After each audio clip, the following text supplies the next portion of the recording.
Hello बच्चों, chemistry वाला के इस चैनल पर आज हम मैथमेटिक्स 4.2 कक्षा 10 की पढ़ेंगे।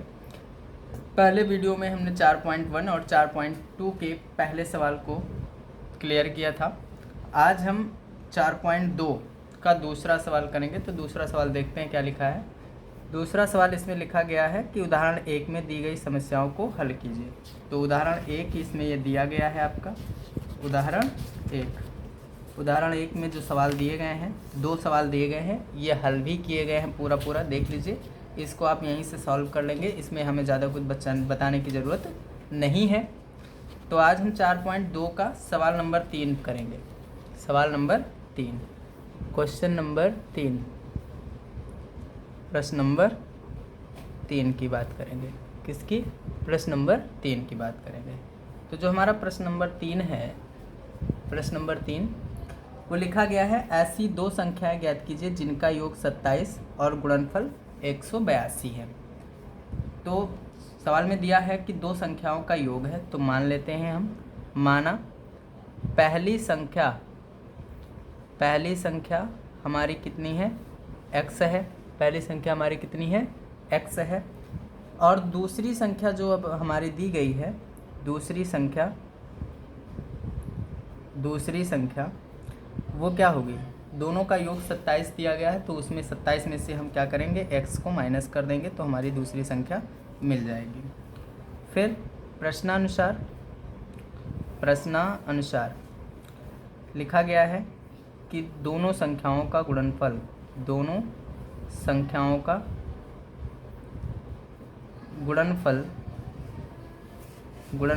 182 है। कितना है? 182। तो जो हमारी पहली संख्या है x और दूसरी संख्या है 27 माइनस x, और इन दोनों का गुणा जब किया जाएगा तो 182 आएगा। इसका इससे गुणा करो। 27 का x से गुणा करेंगे कितना हो जाएगा? 27x, और x का माइनस x से गुणा करेंगे x स्क्वायर हो जाएगा, बराबर 182 लिखा हुआ। कितना लिखा हुआ है? 182। तो अब इस 182 को इस तरफ ले आए तो 27x minus x square minus 182 इस तरफ बराबर 0 हो गया। अब अगर माइनस से गुणा कर दें, क्या करें? माइनस से गुणा कर दें तो कितना हो जाएगा? Minus 27x minus minus plus x square और माइनस माइनस प्लस 182 बराबर 0। तो जो प्लस वाला है एक्स स्क्वायर को पहले लिख देते हैं, माइनस 27x और फिर प्लस 182 बराबर 0। अब 182 का गुणनखंड करना है। 182 एकम 182 और 182 का ऐसा गुणनखंड करना है कि आपको दोनों जोड़ने पर कितना मिले? 27 मिल जाए, माइनस 27 मिले, और दोनों को जब गुणा करें तो प्लस 182 मिले। तो इसको करने के लिए आप क्या करेंगे? 182 का गुणनखंड करें। 2 कितनी बार जाएगी? 2 नमा 18 और फिर 2 एकम 2 कट गया। फिर किससे कटेगा? ये 7 से कट जाएगा, और 13 सत्ते 91। तो 7 दूनी 14, 13 और 14 का गुणा कितना हो जाएगा? 13 गुणे 14। अगर माइनस 13 और माइनस 14 का गुणा करेंगे तो प्लस 182 आएगा। माइनस 13 माइनस 14 को जोड़ेंगे तो कितना बन जाएगा आपको? 27 बन जाएगा। कैसे बन जाएगा? माइनस 27 बन जाएगा। कितना बन जाएगा? माइनस 27। तो एक्स स्क्वायर माइनस 13x और माइनस 14x और प्लस 182 बराबर 0।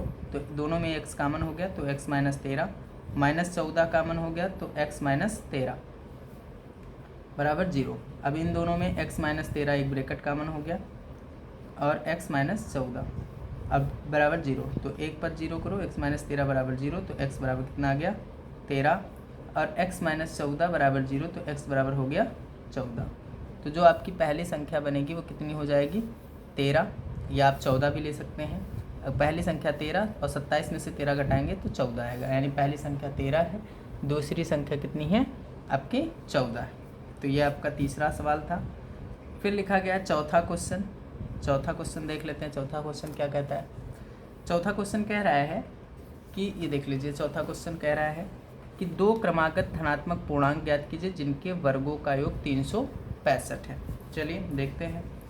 मान लेते हैं, माना पहली क्रमागत संख्या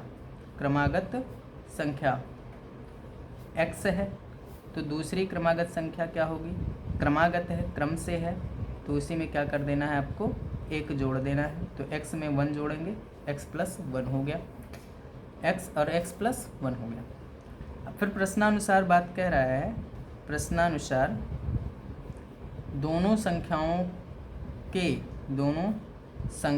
के वर्गों का योग, दोनों संख्याओं के वर्गों का योग कितना है, 365 है। कितना है, 365 है। तो पहली संख्या आपकी x है, दूसरी संख्या x प्लस 1 है और दोनों का योग है, और यानी इन दोनों का वर्ग करो और योग करो तो कितना आएगा, 365। x का स्क्वायर x स्क्वायर हो जाएगा, प्लस x प्लस 1 का होल स्क्वायर खोलेंगे तो x square plus 1 plus 2x बराबर 365। x स्क्वायर 2x स्क्वायर हो जाएगा, प्लस 1 प्लस 2x बराबर 365। ये प्लस 1 है, उस तरफ जाएगा, कितना हो जाएगा, -1। 2x स्क्वायर प्लस 2x बराबर 365 माइनस 1, इतना बना। अब 2x स्क्वायर प्लस 2x 365 में से घटेगा 364 आएगा, दोनों में से 2 कॉमन हो गया, x square plus x plus 364, 2 से इस तरफ भाग करेंगे तो x स्क्वायर प्लस x बराबर 364/2, तो 2 एकम 2, फिर एक हाशिया लाई 16 हो गया, तो 2 8 16 और फिर 2 दूनी 4, यानी x स्क्वायर प्लस x और इस तरफ आएगा -182 बराबर 0। फिर वही चीज़ आ गई 13 और 14 का, और 14 में से 13 अगर घटा देंगे तो 1 आ जाएगा हमारा। x स्क्वायर प्लस देख लीजिए, x square plus 14x minus 13x और माइनस 182, इस तरफ कर लेते हैं हम। तो दोनों में से देखिए x कॉमन हो जाएगा, तो x प्लस 14 माइनस इसमें 13 कॉमन हो जाए तो कितना हो जाएगा, x प्लस 14 बराबर 0, और दोनों में एक ब्रैकेट कॉमन हो जाएगा, x प्लस 14 और x माइनस 13 अब बराबर 0। तो x प्लस 14, तो यहाँ पे x की वैल्यू माइनस आएगी, तो x प्लस 14 बराबर 0, तो x बराबर -14, ये हो गया हमारा, ये हो जाएगा -14, ये अग्राह्य है हमारा, क्या है, अग्राह्य। और x माइनस 13 बराबर 0, तो x बराबर कितना आ गया, 13, यानी पहली संख्या हमारी क्या होगी, 13, और दूसरी संख्या कितनी होगी, 13 में 1 जोड़ेंगे तो कितना आ जाएगा, 14। ये हमारा क्वेश्चन था। फिर 5वां क्वेश्चन क्या कह रहा है, इस 5वें क्वेश्चन को देखते हैं हम। 5वां क्वेश्चन भी इजी है। क्या है 5वां क्वेश्चन, 5वां क्वेश्चन कह रहा है, देख लीजिए 5वां क्वेश्चन ये है कि एक समकोण त्रिभुज की ऊंचाई उसके आधार से 7 सेंटीमीटर कम है, यदि कर्ण 13 सेंटीमीटर का है तो अन्य 2 भुजाओं का ज्ञात कीजिए। चलिए देखते हैं। एक समकोण त्रिभुज की ऊंचाई इसके आधार से 7 सेमी कम है। चलो मान लेते हैं। ये सवाल नंबर कौन सा है आपका, 5। मान लेते हैं, माना समकोण त्रिभुज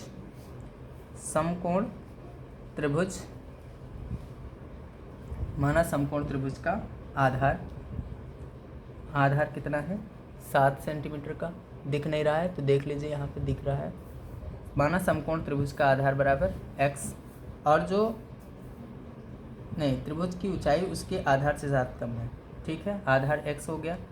और समकोण त्रिभुज की ऊंचाई, समकोण त्रिभुज की ऊंचाई क्या है, आधार से 7 कम, यानी x माइनस 7 सेंटीमीटर हो गया। और कर्ण दिया गया है 13 सेंटीमीटर का। तो यहाँ पे चित्र भी देख लेंगे आप। ये एक समकोण त्रिभुज बना है, ये x है, तो ये x माइनस नहीं, ये वाला x है, नहीं आधार बात कर रहा है, आधार, तो आधार x है, तो ऊंचाई कितनी है, x माइनस 7 है, और ये 13 है, ठीक है। अब इसमें हम क्या करेंगे, पाइथागोरस प्रमेय लगाएंगे। क्या लगाएंगे, पाइथागोरस प्रमेय से। पाइथागोरस प्रमेय क्या कहती है, कि कर्ण पर बना वर्ग यानी कर्ण स्क्वायर बराबर लंब स्क्वायर प्लस आधार स्क्वायर। तो कर्ण कितना है 13 का वर्ग बराबर लंब कितना है x-7 का वर्ग प्लस आधार कितना है x का वर्ग।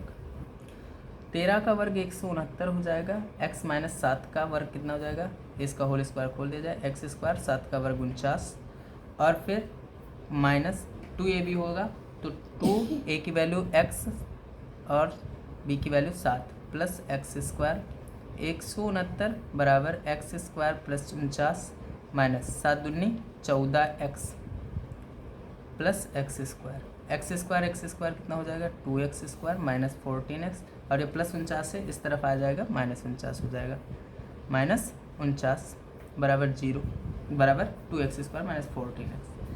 अब इसमें क्या करना है आपको 169 में से 49 घटाएंगे तो कितना बन जाएगा 120, कितना बन जाएगा 120 बराबर 2x स्क्वायर माइनस 14x। अब क्या करेंगे हम, यहाँ 2 कामन हो रहा है तो 2 कामन ले लीजिए तो बच जाएगा x स्क्वायर माइनस 7x और ये लिखा है 120।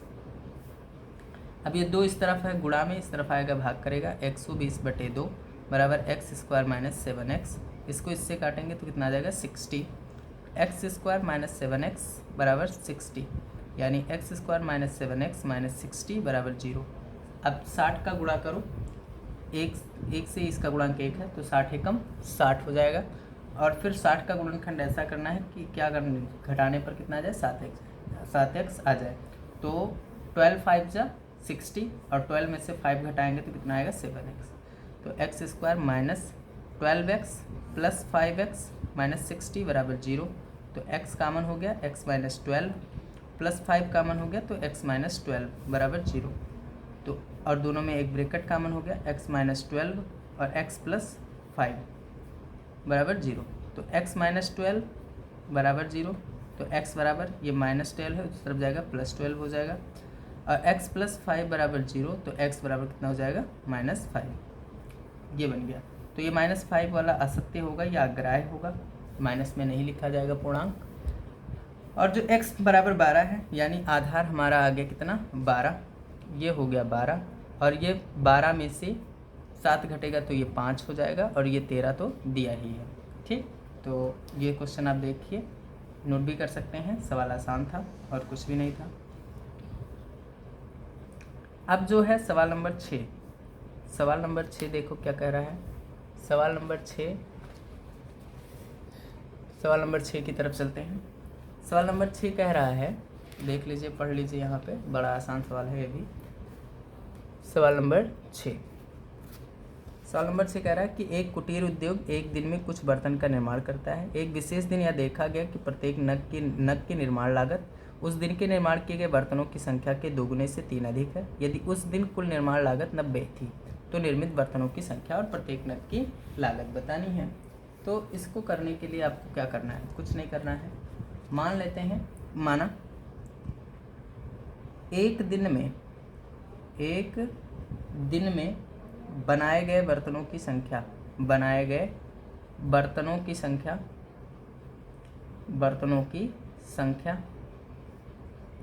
x है और फिर ये कह रहा है एक विशेष दिन यह देखा गया कि प्रत्येक नग की निर्माण लागत उस दिन के निर्माण किए गए बर्तनों की संख्या के 2 गुने से 3 अधिक है। तो यहाँ पे आप लिखेंगे कि प्रत्येक वस्तु के उत्पादन की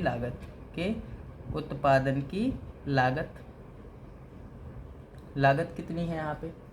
यहाँ पे आप देखेंगे लिखा गया है ये कि बर्तन की संख्या के 2 गुने से 3 अधिक है। तो बर्तन की संख्या x है, इसका 2 गुना 2x और 3 अधिक है। ठीक, और उत्पादन की कुल लागत कितनी रुपया दी गई है 90 रुपये, 90 रुपये दी भी गई है। तो चलो इसको भी लिखते हैं। प्रश्नानुसार उत्पादन की लागत कितनी है 90 रुपये। ठीक है, तो x बर्तन बन रहा है एक दिन में और एक बर्तन की लागत इतनी रुपये है, तो और कुल लागत 90 रुपये है। तो x इंटू 2x प्लस 3 बराबर 90 रुपया। इसका गुणा करेंगे तो 2x स्क्वायर और प्लस 3x बराबर 90। ठीक, अब इसमें इस तरफ ले आएंगे 2x² प्लस 3x माइनस 90 बराबर 0। 90 टू जा 180, कितना हो जाएगा 180। ठीक है, 180 हो जाएगा। अब 180 का गुणनखंड ऐसा करना है कि जोड़ने और घटाने पर कितना आना चाहिए, जोड़ने या चाहे घटाने पर 3 आना चाहिए। तो 180 को देखो, इसका 2 से करें गुणा तो ये हो जाएगा आपका 90, और ये हो जाएगा 2 से करेंगे 45, और फिर 3 से करेंगे तो कितना आ जाएगा 15। तो 2 दूनी 4 3 12, 12 में से 15 में से अगर 12 घटा के देंगे तो 3 आ जाएगा।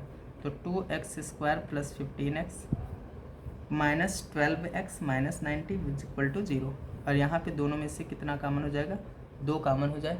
कितना कॉमन हो जाए, 2 नहीं, x का ही कॉमन लो, 2 नहीं कॉमन हो रहा है तो x कॉमन हो जाएगा। तो यहाँ 2x प्लस 15 बचेगा। ठीक, और यहाँ माइनस 12 और 90 में 6 कॉमन हो रहा है तो 6 कॉमन ले लो, कितना बन जाएगा 6 2 12 तो 2x, और अब 15 6 90 तो 15 बच जाएगा यहाँ पे इज इक्वल टू 0। अब इस दोनों में एक ब्रैकेट कॉमन हो गया 2x प्लस 5 और x माइनस 6। तो यहाँ आप देख रहे हैं ये वाला माइनस में आएगा, आगे 2 सवालों में आप देख चुके हैं तो ये माइनस में आएगा, इसको अग्राह लिखेंगे। x माइनस 6 बराबर 0 तो x बराबर कितना आ जाएगा 6, यानी 6 बर्तन बनाए जा रहे हैं। कितने बनाए जा रहे हैं, 6 बर्तन। और लागत कितनी हो जाएगी, तो 2 गुणे 6 प्लस 3, 6 दूनी 12 और 3 15 रुपया हो जाएगा आप। ठीक है, और बात ना समझ में आई उस सवाल में तो रिवाइंड करके आप फिर से समझ सकते हैं। तो 4.2 आपका यहीं समाप्त होता है, 4.2 यहीं समाप्त होता है। अब हम चलते हैं 4.3 की तरफ।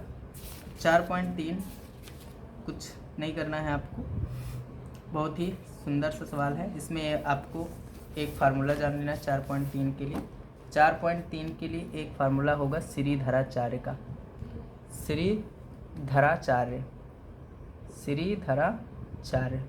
श्रीधराचार्य का फार्मूला क्या था कि कोई अगर समीकरण लिखा है ax² plus bx plus c, जिनके 2 मूल हैं, कौन से 2 मूल हैं, अल्फ़ा बीटा, तब जो अल्फ़ा इंटू बीटा होगा वो क्या होगा -b plus minus √b² minus 4ac बटा 2a, यानी इस फार्मूले का प्रयोग आपको कर देना है। ठीक है, श्रीधराचार्य के लिए अल्फ़ा बीटा निकालने के लिए। और भी फार्मूले कुछ हैं इसमें, चलो देख लेते हैं फार्मूले कुछ लगाएंगे इसमें।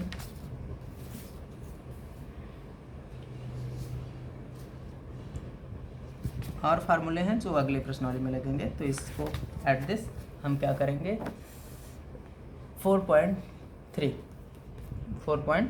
अब पढ़ते हैं। तो जो 4.3 है आपका, उसमें क्या है लिखा गया, निम्नलिखित द्विघात समीकरणों के मूलों का अस्तित्व है तो उन्हें पूर्ण वर्ग बनाने की विधि द्वारा ज्ञात कीजिए। तो अब इसमें आपको अस्तित्व कैसे निकालना है, तो अस्तित्व के लिए हम क्या करेंगे, विविक्तिकर निकालेंगे। क्या निकालेंगे, विविक्तिकर का फार्मूला होता है d = b² माइनस 4ac। तो d की वैल्यू जब 0 होगी या d की वैल्यू क्या होगी, बड़ी होगी किससे, 0 से, तो मूल का अस्तित्व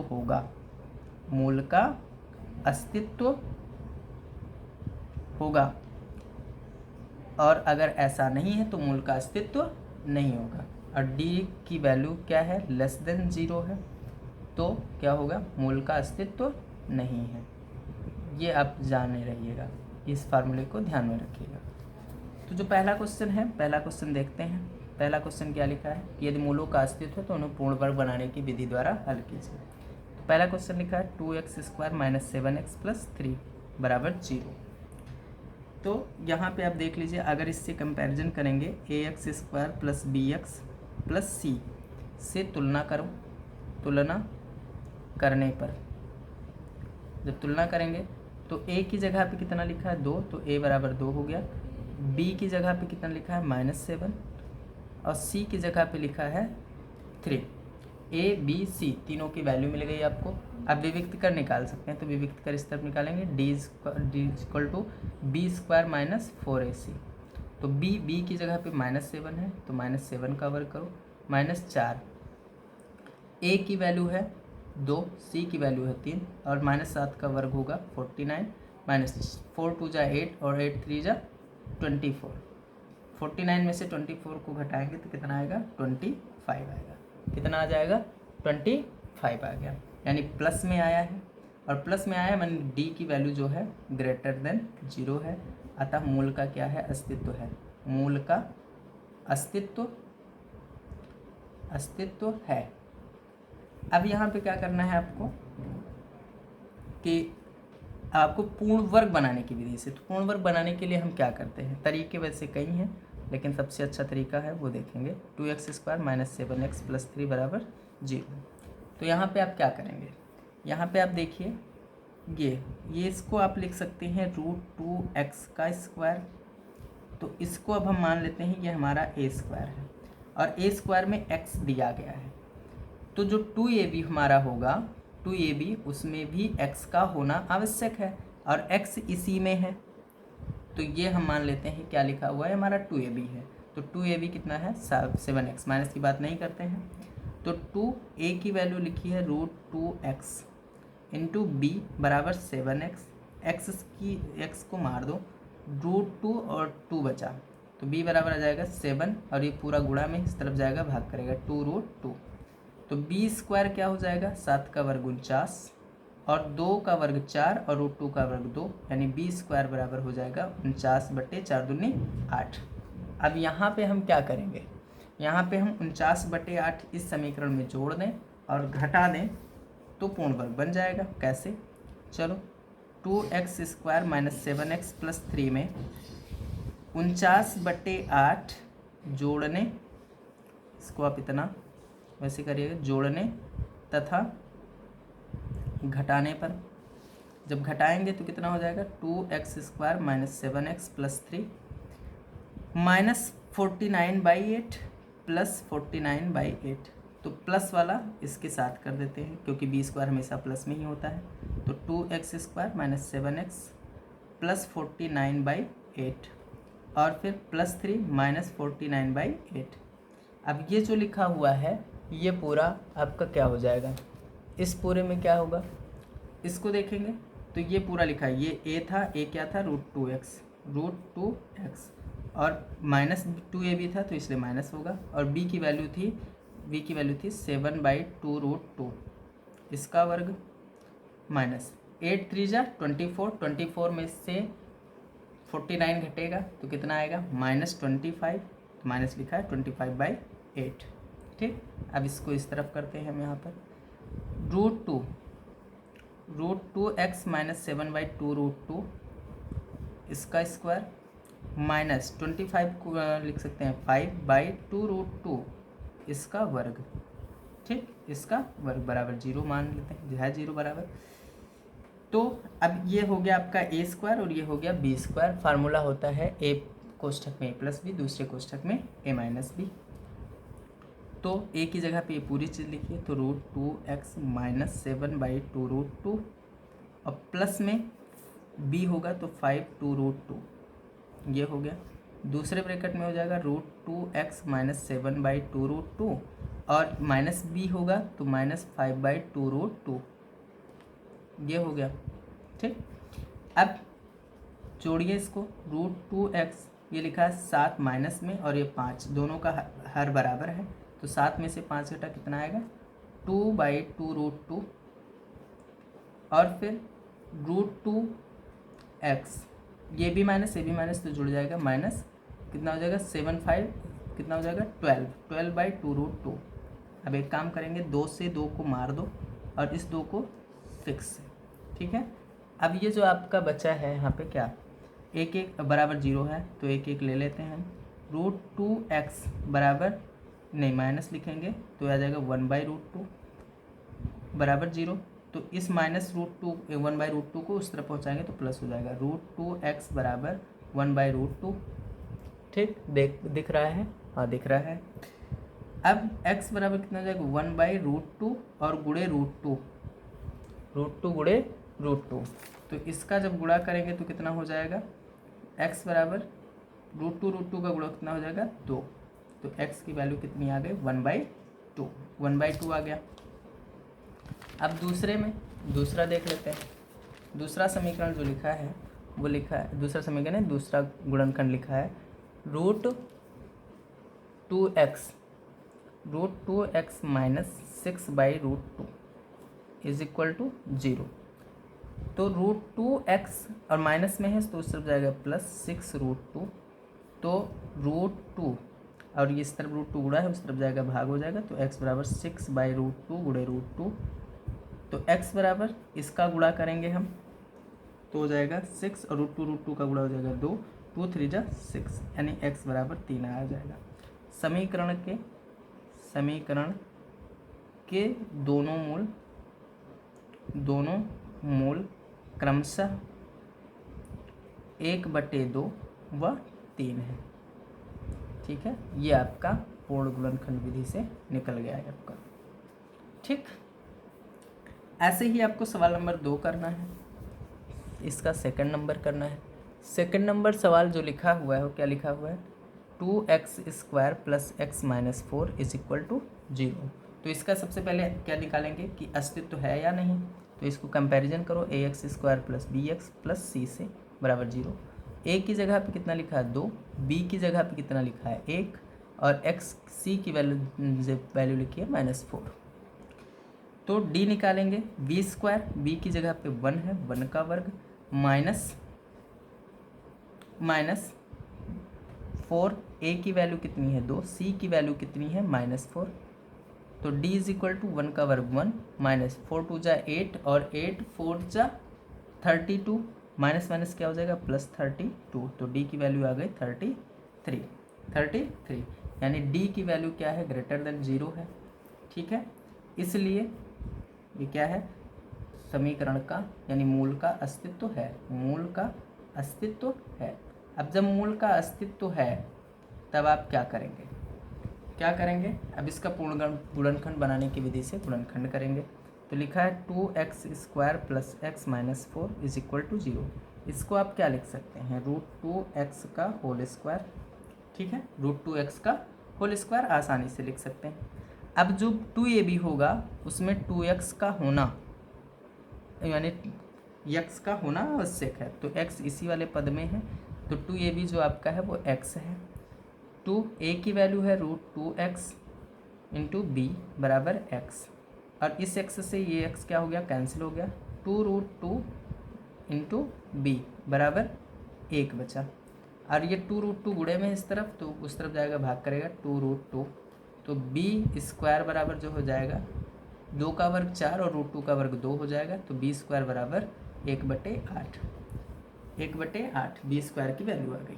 अब इस समीकरण में यानी √2x² + x - 4 में 1/8 जोड़ने तथा घटाने पर, जब ये घटाएंगे तो क्या हो जाएगा 2x² + x - 4 + 1/8 - 1/8, अब +1/8 इस पूरे के साथ कर दो, तो 2x² + x + 1/8 - 4, और प्लस वाला क्यों कर रहे हैं, इस समीकरण में जोड़ रहे हैं इसलिए क्योंकि क्या है b² हमेशा प्लस में होता है, -4 - 1/8।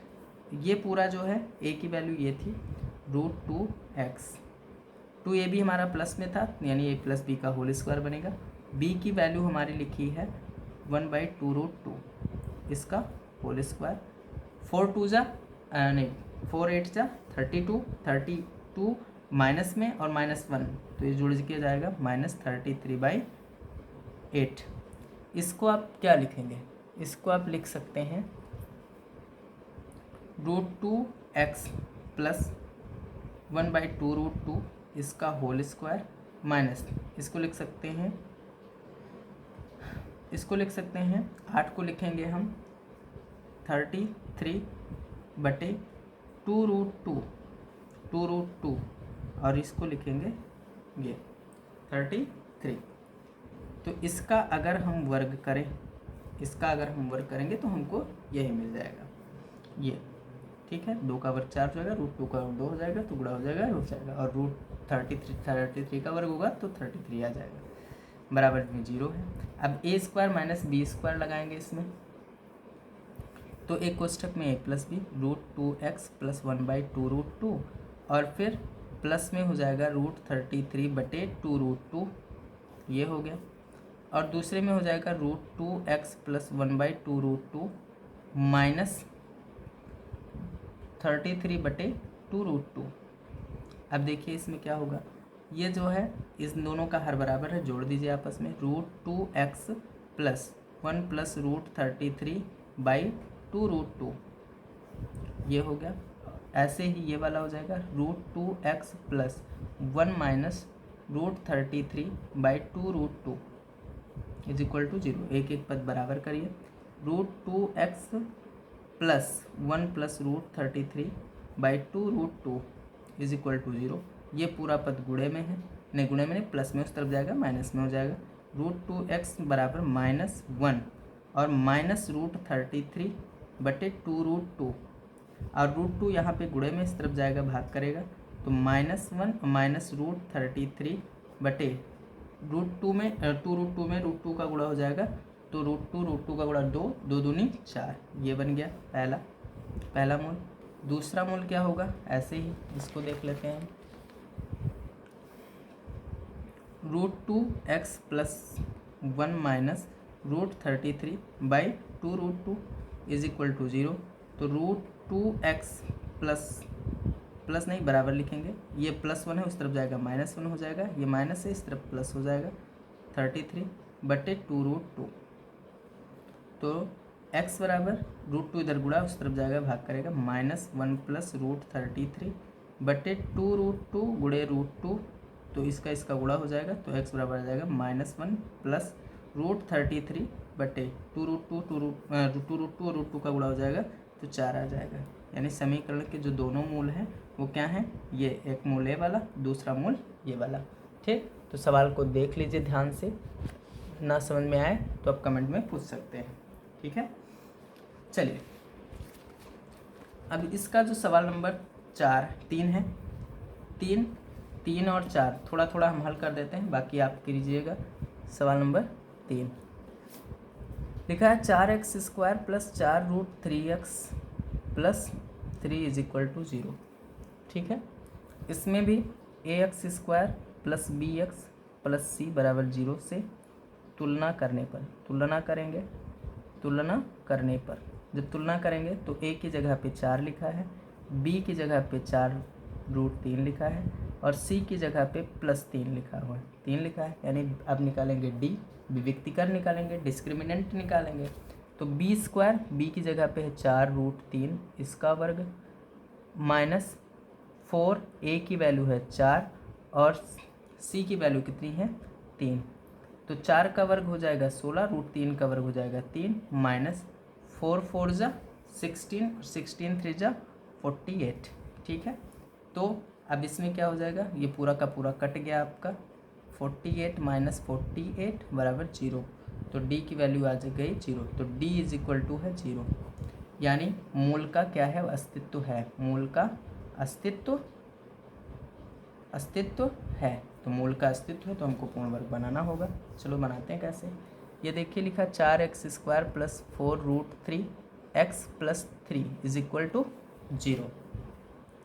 अब यहाँ पे देखिए इसको लिख सकते हैं आप 2x का होल स्क्वायर, तो ये आपका हो गया a², तो स्वाभाविक सी बात है कि जो 2ab होगा उसमें आपको क्या मिलेगा, x का होना आवश्यक है, तो x इसी में है, यानी 2ab है हमारा ये, 4√3x जो हमारा है वो 2ab, तो 2a की जगह पे लिखा है 2x और b की जगह पे कुछ नहीं है और दोनों की वैल्यू दी है 4√3x, x से x क्या हो जाएगा, कैंसिल हो जाएगा, 2 2 जा 4, तो इससे ये भी कैंसिल हो गया, तो b बच गया आपका √3 केवल, और b² कितना हो जाएगा, √3 का वर्ग 3 हो जाएगा। यानी +3 जोड़ना है और +3 घटाना, +3 जोड़ना है और घटाना है, तो इसमें लिख देते हैं 4x² प्लस दिख नहीं रहा था तो देख लीजिए, यहाँ से फिर से हम खिसका दिए हैं।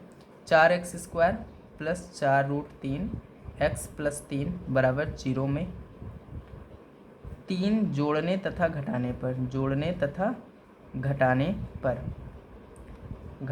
पर जब इसको घटाएंगे तो क्या हो जाएगा, यहाँ पे देखते हैं हम इसको।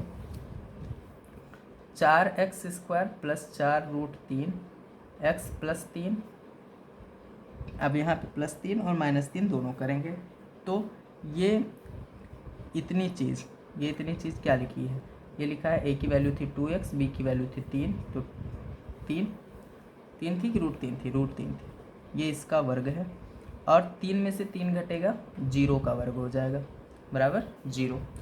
अब ये जो आपका है ये आपका लिखा जाएगा, अगर लिखेंगे तो 2x प्लस √3 प्लस 0, इसका कोई मतलब नहीं है लिखने का लेकिन लिख दे रहे हैं। 2x plus √3 minus 0 is equal to 0। तो एक को बनाओ तो 2x प्लस √3 बराबर 0, तो 2x बराबर कितना हो जाएगा -√3, x बराबर हो गया -√3/2।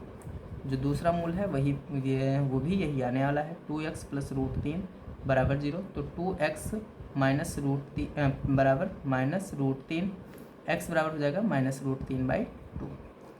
अब जो है इस समीकरण के जो मूल है, अतः समीकरण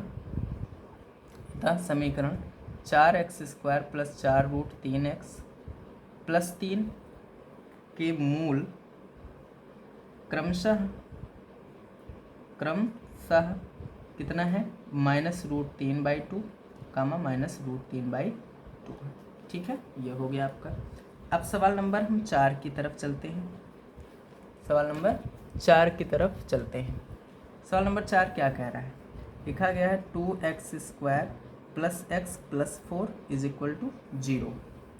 तो पहले इसको ये देखेंगे कि इसका अस्तित्व है या नहीं है। चलो देखते हैं कैसे। a की वैल्यू यानी ax² plus bx plus c बराबर 0 से तुलना करने पर, जब तुलना करेंगे तो क्या होगा, यहाँ a की वैल्यू 2 मिलेगी, b की वैल्यू कितनी मिलेगी 1 और c की वैल्यू मिलेगी 4। तो d की वैल्यू जो होगी b² - 4ac फार्मूला था, b की वैल्यू है 1 का वर्ग -4, a की वैल्यू कितनी है 2, c की वैल्यू कितनी है 4। तो d बराबर हो जाएगा 1 का वर्ग 4 2 8, 8 4 32। तो d की वैल्यू आ जाएगी 1 में से 32 घटेगा तो कितना आएगा -31।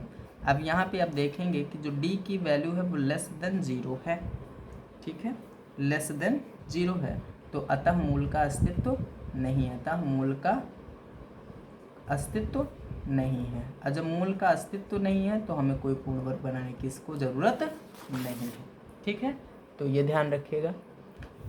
अब सवाल नंबर 2 जो है आपका, सवाल नंबर 2 क्या कह रहा है, सवाल नंबर 2 कह रहा है 2, ये देखिए सवाल नंबर 2 क्या कह रहा है कि उपर्युक्त प्रश्न 1 में दिए गए द्विघात समीकरणों के मूल द्विघाती सूत्र का उपयोग करके ज्ञात करना है। तो द्विघाती सूत्र कौन से होते हैं, जो अभी हमने बताया था कि जो श्रीधराचार्य वाला फार्मूला है अल्फा इंटू बीटा बराबर -b plus minus √b² - 4ac/2a। तो इसको उस फार्मूले से हम क्या करते हैं, एक बार एक सवाल कर देते हैं, इसका फर्स्ट खंड कर देंगे, आप बाकी खुद से कीजिएगा। पहला देख लेते हैं 2x² - 7x प्लस 3 बराबर 0। और द्विघाती सूत्र जो आपका है, द्विघाती सूत्र वो है हमारा अल्फा इंटू बीटा बराबर -b plus minus √b² - 4ac/2a। चलिए देखते हैं कैसे, इसको कंपेयर कीजिए ax² plus bx plus c बराबर 0 से। तो a की वैल्यू कितनी लिखी है 2, b की वैल्यू है -7 और c की वैल्यू है कितनी 3 है। चलो लगाते हैं फार्मूला, अल्फा इंटू बीटा बराबर -b, तो b की वैल्यू -7, तो माइनस माइनस क्या हो जाएगा +7 प्लस माइनस √b², b की वैल्यू है -7 का वर्ग -4, a की वैल्यू है 2 और c की वैल्यू है 3 और पूरे का बटा कितना है 2a, a की वैल्यू कितनी है 2। अल्फा इंटू बीटा बराबर कितना हो जाएगा 7 प्लस माइनस 7 का वर्ग कितना हो जाएगा 49 माइनस 4 2 जा 18 4 2 जा 8 8 3 जा 24 पूरे का बटा कितना हो जाएगा 2 2 जा 4। तो अल्फ़ा इंटू बीटा बराबर कितना आ जाएगा 7 प्लस माइनस 49 में से 24 घटेगा कितना आएगा √25 बटे 2 2 जा 4। अल्फ़ा इंटू बीटा बराबर 7 प्लस माइनस और √25 25 का वर्गमूल निकालेंगे तो कितना आएगा 5। ये हो गया अल्फ़ा इंटू बीटा बराबर कितना हो गया 7 प्लस माइनस 5 बटे 4। अब इसमें अल्फ़ा और बीटा को अलग किया जाए अगर तो अल्फ़ा एक बार जो बीच में प्लस माइनस लिखा है एक बार प्लस लेंगे एक बार माइनस लेंगे तो अल्फ़ा बराबर 7 प्लस 5/4 तो अल्फ़ा बराबर 7 और 5 कितना हो गया 12 बटे 4। 4 3 जा 12 तो अल्फ़ा बराबर कितना आ गया 3 और जो बीटा निकालेंगे तो उसी में ये प्लस वाला था अब माइनस वाला लेंगे यहाँ लिख सकते हैं यहाँ प्लस लेने पर और यहाँ लिखेंगे माइनस लेने पर। माइनस लेंगे तो बीटा बराबर 7 माइनस 5 बाई कितना 4 तो बीटा बराबर 7 में से 5 घटेगा कितना आ जाएगा 5 घटेगा 2 आएगा बाई 4 2 1 जा 2 2 2 जा 4 बीटा बराबर कितना आ जाएगा 1/2। यानी दोनों मूल आपके द्विघाती समीकरण से सूत्र से निकल चुके हैं। आप ऐसे ही पहली प्रश्नावली यानी 4.3 के पहले 3 क्वेश्चन और बचे हैं जिसमें एक का तो अस्तित्व है नहीं उसको आपको नहीं निकालना है 2 निकालना है। कौन कौन सा ये निकालना है दूसरा निकालना है 2x² + x - 4 = 0 और तीसरा जो आपका है वो क्या है 4x² + 4√3 x + 3 = 0। इन दोनों समीकरण को आप द्विघाती सूत्र से खुद हल करेंगे। अगर नहीं हल होता है तो आप कमेंट करेंगे आपको इसका भी सॉल्यूशन मिल जाएगा लेकिन हम चाहते हैं कि आप इसको खुद से प्रयास कीजिए लगाइए। और आज के इस वीडियो में इतना ही। धन्यवाद।